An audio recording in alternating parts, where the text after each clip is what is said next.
اکثر کا سوال یہ ہے کہ ہم انشاءاللہ میدان عمل میں جا رہے ہیں، تو وہاں پہنچ کر سب سے پہلا کام کیا ہونی چاہیے؟ کیا کرنا چاہیے؟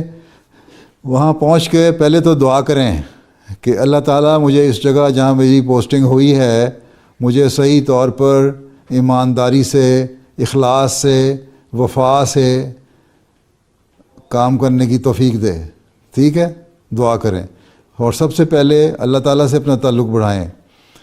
ہمیشہ یاد رکھیں کہ ہمارے کام دعاؤں سے ہوتے ہیں، اس لیے ہر مربی اور مبلغ جب میدان عمل میں جاتا ہے تو اس کو چاہیے کہ یہ عہد کرے کہ آج کے بعد سے میں نے تہجد کی نماز کبھی نہیں چھوڑنی، باقاعدہ پڑھوں گا۔ ٹھیک ہے، آپ کے بہت سارے مبلغین فوت ہوتے ہیں، ان کی میں بیان کرتا ہوں ان کی تاریخ، تو میں کہتا ہوں کہ وہ تہجد باقاعدہ پڑھنے والے تھے۔ تو کم از کم ہر مربی کو 1 گھنٹہ روزانہ تہجد پڑھنی چاہیے۔ ٹھیک ہے، اس میں دعا کریں کہ اللہ تعالیٰ آپ کے کام میں برکت ڈالے۔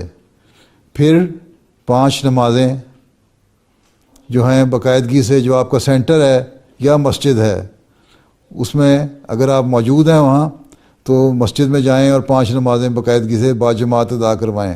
ٹھیک ہے، پھر کہ ہر احمدی جو ہے اس سے اپنا ذاتی تعلق پیدا کریں۔ ٹھیک ہے، اگر احمدیوں میں آپس میں رنجشیں ہیں، ناراضگی ہے، کسی کی ناراضگی جو ہے آپ نے اس کو دور کرنی ہے دوسرے کے ساتھ، لوگوں کو سمجھائیں کہ ہم مومن ہیں اور مومن بھائی بھائی ہوتے ہیں۔ وہاں صلح اور صفائی سے ہر ایک احمدی کو رہنے کی طرف توجہ دلائیں اور کسی قسم کی ناراضگی اگر ہے تو اس کو دور کر دیں۔ ہر ایک سے ذاتی تعلق ہو اور لوگ جو ہیں وہ آپ سے تعلق رکھنے والے ہوں، ذاتی آپ سے پیار کرنے والے ہوں اور آپ لوگوں سے پیار کرنے والے ہوں۔ اس طرح جب آپ کوئی بات ان کو کہیں تو وہ آپ کی بات مانیں۔ اسی طرح خلیفہ وقت سے تعلق باقاعدہ رکھیں۔ علاوہ اپنی جو ماہانہ رپورٹ بھیجتے ہیں اس کے علاوہ 1 مہینے میں 1 خط ذاتی لکھا کریں مجھے، ٹھیک ہے، تاکہ پتہ لگے کہ مربی صاحب کیسا کام کر رہے ہیں۔ ٹھیک ہے، اور لوگوں میں بھی یہ چیز پیدا کریں کہ انہوں نے خلیفہ وقت سے تعلق رکھنا ہے۔